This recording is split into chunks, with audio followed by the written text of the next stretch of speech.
Assalamualaikum warahmatullahi wabarakatuh. Selamat siang semuanya. Dan siang ini kita mau nonton lagi videonya Opung Parpelak yang dimana tetap membahas Pak Hasto ya, yaitu tentang kader-kader PDIP. Dan tentunya kali ini sangat kocak sekali videonya Opung.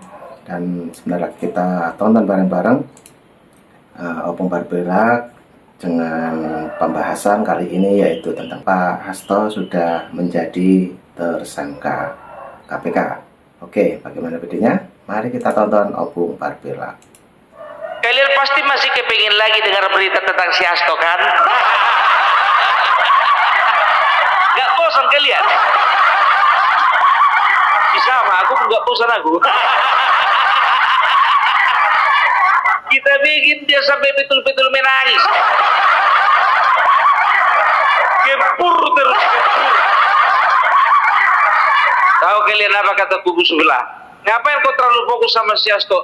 Kalau memang betul adil aparat penegak hukum, coba tangkap itu si Harun Masiku. Aku bilang sama orang itu, aku nggak peduli di mana keberadaan Harun Masiku sekarang. Yang penting Hasto sudah ditetapkan jadi tersangka. Untuk apa diperdulikan ikan sepat kalau udah dapat ikan toman? Bodoh namanya itu kan. Ikan tomannya udah dapat, ngapain kita pedulikan ikan sepat? Jadi kalau bicara tentang permasalahannya Harun Masiku ini biar tahu kalian, ternyata perannya si Hasto ini sangat besar. Makanya udah gak cocok lagi ditetapkan jadi saksi, memang harus dijadikan tersangka. Harus tersangka dia, harus naik kelas. Dari saksi jadi tersangka itu kan namanya naik kelas. Iya, jadi berdasarkan sprindik nomor 153 dan 152, repot ini Opung kalau udah ngomongin sprindik, pasal-pasal, hukum segala macam, pusing kami Bung. Biar paham kita semua kan begitu. Jadi sprindik 153 menyatakan bahwasanya Hasto itu memang betul dengan nyata-nyata melakukan penyuapan. Kan begitu. Sprindik 152 mengatakan bahwasanya Hasto itu melakukan obstruction of justice atau perintangan terhadap proses penyidikan ya. Jadi satu-satu dulu kita. Ternyata biar tahu kalian perannya si Hasto ini ternyata sangat vital ya. Yang pertama itu ya, kita sudah tahu bahwasanya yang terlibat itu adalah komisioner KPU yang bernama Wahyu Setiawan. Kalian tahu ternyata Wahyu Setiawan adalah kader PDIP yang menjadi komisioner KPU.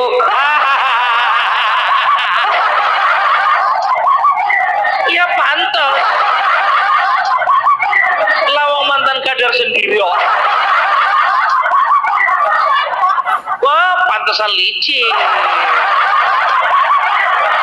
Jadi uang itu dari Harun Masiku ya, itu ternyata kalau bisa kugambarkan nggak langsung itu ke komisioner KPU. Karena apa? Biasanya itu satu pintu, lewat siapa? Lewat Hasto. Kan aku pun juga mikir juga nggak mungkin lah seorang Harun Masiku itu bypass ke komisioner KPU, nggak mungkin. Karena secara Harun Masiku itu dia orang provinsi. Kalau orang provinsi mau berhubungan dengan orang pusat berarti harus ada koneksi di atas, kan begitu. Siapa koneksinya? Hasto. Ya, uang yang disampaikan Harun Masiku itu totalnya itu 1,5 miliar ya, 1,5 miliar. Nah, ternyata yang memberikan uang itu adalah Hasto. Nyampe ke tangannya si Wahyu cuma 600 juta. Sementara uang yang disampaikan si Harun Masiku ini sebanyak 900 juta. 300 juta itu hilang di jalan. Kena copet. Ya, jadi pantaslah kalau bisa dikatakan kok bisa komisioner KPU ternyata mantan kader. Ya, Jadi ada dua orang ya setelah Wahyu Setiawan atau sebelum Wahyu Setiawan ditetapkan sebagai tersangka. Ada dua orang ya yang juga sudah ditetapkan jadi tersangka dan sekarang sudah pentekam. Yang pertama bernama, kalau nggak salah namanya Saiful. Baru yang kedua itu kepanjangannya DTI, singkatannya. Nama panjangnya itu kalau nggak salah Dwi Trikora apa ya, lupa aku namanya. Aku kalau nama-nama orang yang suka jadi tukang suami ini agak susah menghafalnya. Pokoknya kependekannya aja lah DTI. Ya, jadi sudah ditetapkan menjadi tersangka. Ya, aku pun mikir juga selama ini, kok begitu gampangnya Komisioner KPU menjadi tersangka, kan begitu. Ternyata ya sudah berhubungan lama dengan yang namanya Hasto, kan begitu. Ya, bosnya juga sih. Nah, jadi bisa dikatakan yang melakukan penyuapan itu langsung adalah Hasto Kristianto. Loh, kok dia yang melakukan penyuapan? Dia mana bisa si Harun Masiku itu bypass sama Wahyu Setiawan, pasti lewat Hasto. Ya, terus ya untuk sprindik 152 yang menyatakan bahwasanya Hasto Kristianto sudah melakukan obstruction of justice atau menghalang-halangan atau perintangan terhadap proses penyidikan. Yang pertama, tahu kalian ya, waktu, masih ingat kalian kan waktu si Hasto dipanggil menjadi saksi, 1 hari sebelum dia dipanggil menjadi saksi ya, 1 hari sebelumnya itu dia perintahkan kepada pegawainya untuk merendam HP-nya. Disuruhnya pegawainya itu ya untuk menenggelamkan HP-nya si Hasto. Karena apa? Karena di dalam HP-nya itu tersimpan memori percakapan dan juga pembicaraan antara Hasto dan Harun Masiku. Sekarang begini, kau rendam di mana? Di Danau Toba? Kalau kau rendamnya di dalam kamar mandi, dapat juga nih. Kalau mau kau rendam, ya ikatkan HP-mu itu dengan batu seberat 25 kg, tenggelamkan di sini di dekat Danau Toba ini. Ya kan? Nah, itu yang pertama, supaya apa? Supaya perbincangan percakapan antara dia dengan Harun Masiku ya bisa dikatakan tidak tercium. Tapi maaf, KPK yang sekarang itu lebih ahli, lebih skillful daripada KPK yang kemarin. Kalau ketua KPK yang kemarin itu tukang kompas itu. Jadi jangan diharapkan lah, ya kan, bisa terwujud keadilan, bisa terwujud kebenaran waktu KPK-nya Firly Bahuri. Ya kan, itu dia. Sekarang ya yang kedua, ternyata Hasto itu sudah mengatur saksi-saksi yang akan ditanya, ya, dan juga dia sudah men-setting supaya mereka memberikan keterangan palsu.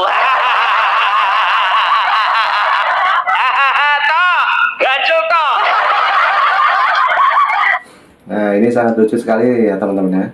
Ini Opung Barbelak membahas sangat seru, dan setiap hari yaitu yang dibahas Pak Hasto, karena Pak Hasto sendiri sudah 98% adalah menjadi tersangka KPK. Oke, lanjut untuk videonya kita play dulu. Oh, alas si Hasto iki. Oh, sampai berarti biangnya iki. Ya kan? Ya ini biangnya namanya ini, biar tahu kalian ya. Ternyata semua ini campur tangannya si Hasto. Berarti aku itu tidak pernah salah kan? Dari mulai Juni kemarin aku selalu katakan sama kalian, cepat atau lambat yang namanya Hasto Kristianto pasti ditetapkan jadi tersangka. Karena apa? Yang namanya Harun Masiku itu cuma pancingan aja itu. Sampai Adian Napi Tupulu berani mengatakan bahwasanya yang namanya Harun Masiku itu sebetulnya bukan pelaku, dia itu korban pemerasan. Sekarang begini Adian, kau di mana batang hidungmu sekarang? Kalau memang dia korban pemerasan, kenapa enggak dia lapor polisi? Kenapa malah dia jadi buronan sekarang? Kau kira kami bodoh? Kau kira kami yang mendengarkan ocehanmu itu bodoh? Cukuplah orang-orang yang memilih kau itu bodoh. Aku bilang sama kalian ya, dia Nabi dulu, Deddy Sitorus ya, makin lama makin terang benderang. 2029 kita lihat pemilihmu itu masih bertahan atau enggak. Kalau memang masih bertahan memilih kau, berarti jago kau. Ya, tapi kalau gugur juga kau kayak Ripka Ciptani, Trimedia Panjaitan, Masinton Pasaribu, ya kan? Disitulah baru kelihatan kualitas. Kau selalu bersembunyi di belakang nama aktivis. Dikit-dikit kami aktivis ini begini begitu begini begono. Kami itu yang latar belakang aktivis, kami begini begono begini begono. Udahlah sekarang itu nggak ada aktivis-aktivisnya, udah lewat reformasi. Makanya aku bilang seorang aktivis kalau sudah masuk ke dalam ranah politik, dia itu bukan cuma aktivis, sudah menjadi politisi. Sama seorang pengusaha kalau sudah masuk ke dalam ranahnya politik, dia itu menjadi politisi. Ya kan, sambil dia itu seorang pengusaha. Kalian itu belum begitu ya, kalian itu politisi cuman kemarin-kemarin jadi aktivis. Jadi jangan mentang-mentang kalian itu membawakan aktivis, kalian bawakan nama wong cilik jadi sekarang kami masih percaya sama kalian. No. Ya, gak segampang itu bro, ya kan. Ini kau bilang pula Harun Masiku korban. Ternyata inilah yang membuat undang-undang perampasan aset itu sampai sekarang masih alot. Kalian yang bikin alot kan? Begu gajang. Abang nggak begu gajang namanya itu. Tahu kalau begu gajang, kalau di tempat kami begu gajang itu yang bikin mati orang-orang. Ilmu hidang yang digunakan untuk membunuh orang karena benci, karena persaingan bisnis, karena sakit hati, itu lebih begu gajang. Ya, jadi orang ini kayak gitu jadinya. Ya, maksudnya apa? Ya, kalian itu berusaha untuk merusak citra masyarakat, citra lawan politik kalian. Kalian berusaha untuk menjelek-jelekan Bapak Joko Widodo. Kalian berusaha untuk memfitnah Bapak Joko Widodo. Kalian berusaha untuk menyerang Bapak Joko Widodo. Kalian busuk-busukan Bapak Joko Widodo, padahal kalian sendiri yang busuk. Ini kan lebih-lebih dari begu gajah. Udah ikut-ikutan begu gajah ke bawah ini ya. Kalau begu gajah itu cuma 1-2 orang yang dimatikan. Ini kalian yang mau kalian matikan citra seorang presiden. Ternyata lebih kuat doanya presiden dan juga doanya kami yang mendoakan presiden daripada ilmu begu gajah. Iya, jadi tolonglah ya, sekarang begini ya. Ini kalau berbicara dari sudut pandang politik ya, dari sudut pandang politik, ternyata yang namanya Bapak Joko Widodo ya, itu nggak bisa dianggap remeh. Jadi sebetulnya biar tahu kalian ya, sewaktu Bapak Joko Widodo menjabat menjadi presiden, dia sudah tahu mana kawan-kawan busuk. Ngerti kalian kawan-kawan busuk? Kawan-kawan busuk itu kawan-kawan yang sebetulnya melakukan tindakan busuk, terpaksa jadi kawan karena apa? Karena dia ada di dalam lingkaran itu. Kan begitu. Mau dia bongkar aibnya, ya dia masih jaga perasaannya ketua umum. Mau dia bongkar aib-aib kawan-kawannya ini, dia masih jaga bahwasanya dia masih bagian dari partainya mereka. Kan begitu. Nah, jadi sekarang terungkap satu persatu. Itu artinya apa? Itu artinya Bapak Joko Widodo sedang menyelesaikan PR-nya yang tertunda.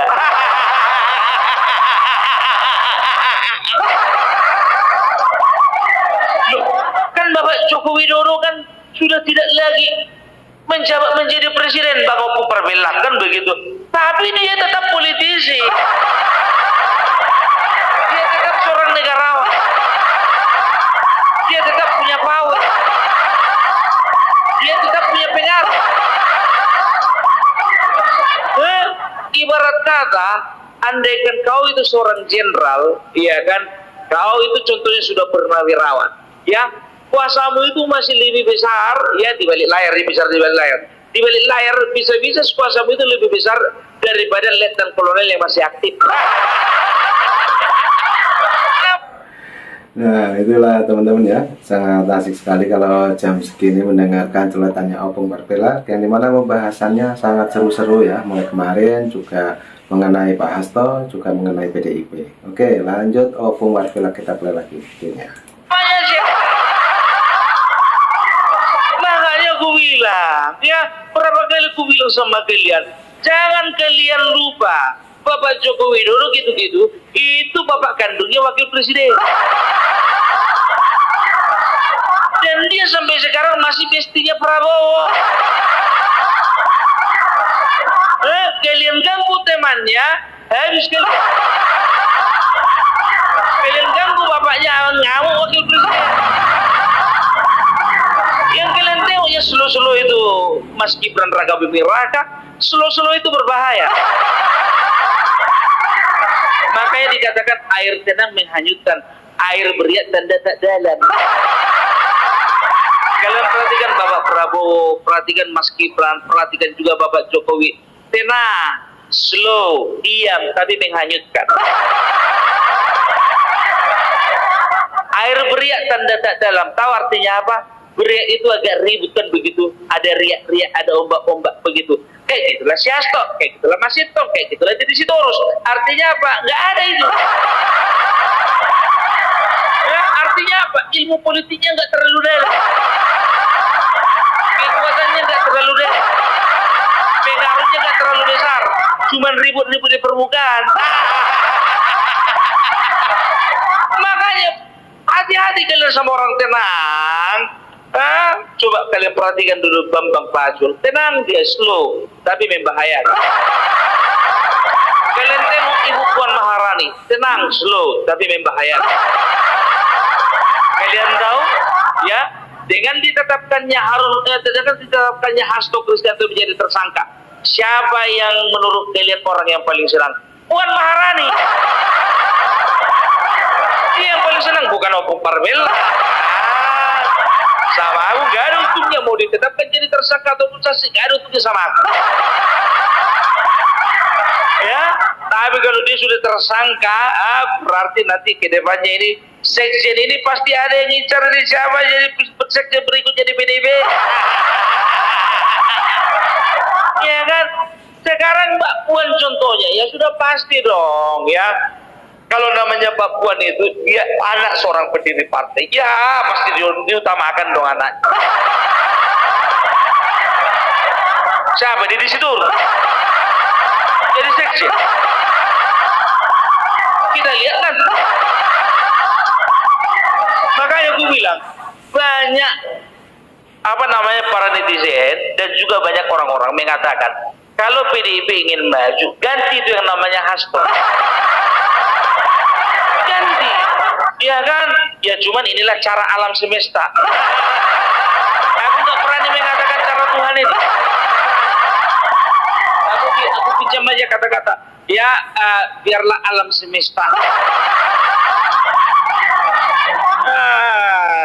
Jadi nggak percuma kan sebetulnya ya setiap analisa-analisa yang kukatakan, yang kugaji, ya yang kusampaikan sama kalian itu nggak main-main, bukan kaleng-kaleng wah.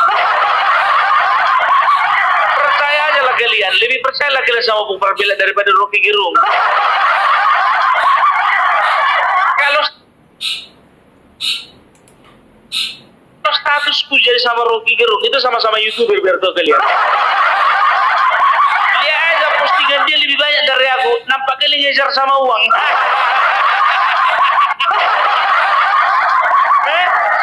Postingannya pun postingan-postingan kontroversial. Dibilanglah ijazah palsu, Dibilanglah Gibran memberikan uang suap. Apa namanya? Gibran menerima UPT daripada menteri-menteri. Ya, makanya gue heran sampai sekarang yang namanya Rocky Gerung, ya kan? Kenapa kawan ini bisa nggak tertangkap? Karena itu dia berkata menurut saya. Itulah menangnya kata-kata menurut saya.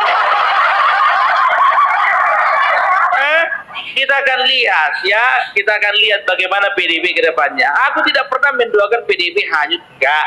Ya kan? Ya ini kan tergantung sama doa kalian ya. Aku cuma membawa doa kalian sampai ke atas.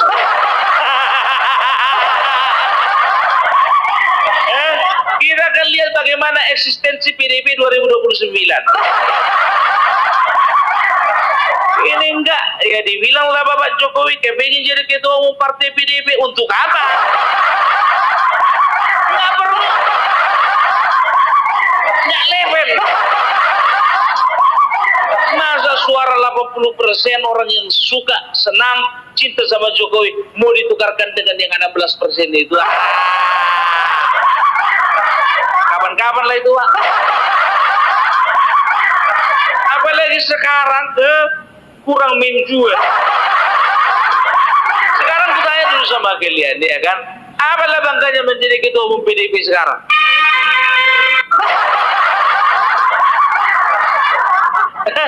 Sekarang itu pusing gertogan. Ketika seseorang pernah merasakan kekuasaan, apalagi hampir 10 tahun, tiba-tiba nggak berkuasa lagi, nggak punya power lagi, nggak punya pengaruh lagi, dan dikejar-kejar. Itu adalah waktu-waktu yang paling malang.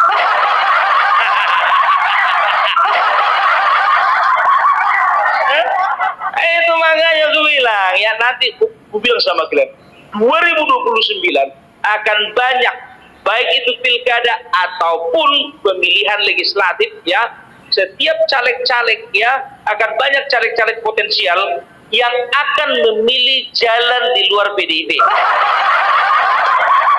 Ada yang masuk Gerindra, ada yang masuk Golkar, ada yang masuk Demokrat, ada yang masuk Partai PAN dan lain sebagainya. Yang penting bukan PDIP. Karena apa? Ya karena citranya makin lama sudah makin jelek kan begitu, ya kan? Orang-orang ini yang paling besar jumlahnya sedikit ini.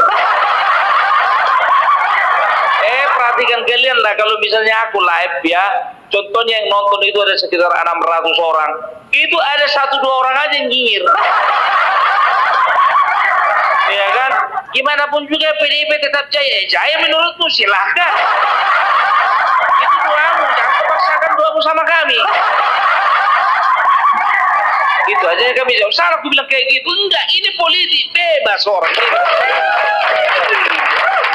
Kita tidak sedang menjelek-jelekkan, kita tidak sedang memfitnah, kita tidak sedang menuduh orang pakai ijazah palsu, ya kan? Bukan, ya kan? Kita kan beranggapan bahwasanya kalau begini situasinya, ya terbaca PDIP ini makin hari makin tenggelam. Kan memang seperti itu, iya kan? Sama kayak yang dibilang kata Rocky Gerung. Menurut saya, iya kan? Menurut saya. Gitu loh ya, jadi itulah dari Opung Barbelak ya. Jadi mudah-mudahan berita ini membuat kalian semakin tercerahkan ya. Ternyata oh iya, ternyata di balik Harun Masiku ini ya ternyata ada peran dari yang namanya Hasto Kristianto, kan begitu. Terkonfirmasi lagi setelah pemanggilan terhadap Yasona Lauli. Selesai sudah, tamat, di end. Oke, jadi itu dulu dari Opung Barbelak. Salam NKRI, NKRI harga mati. Nah, oke teman-teman, itulah video yang kita tonton untuk siang hari ini, yaitu video dari Opung Barbelak membahas tentang Pak Hasto, yang dimana sekaligus membahas tentang PDIP ya, yang memang hari ini PDIP ataupun Bu Mega, Pak Hasto jadi trending di platform sebelah. Oke, jadi ambil hikmahnya, cukup itu dulu. Nanti juga ada video lagi, tetap di Hengki Reaction. Oke, terima kasih. Assalamualaikum warahmatullahi wabarakatuh. Sampai jumpa. Thank you.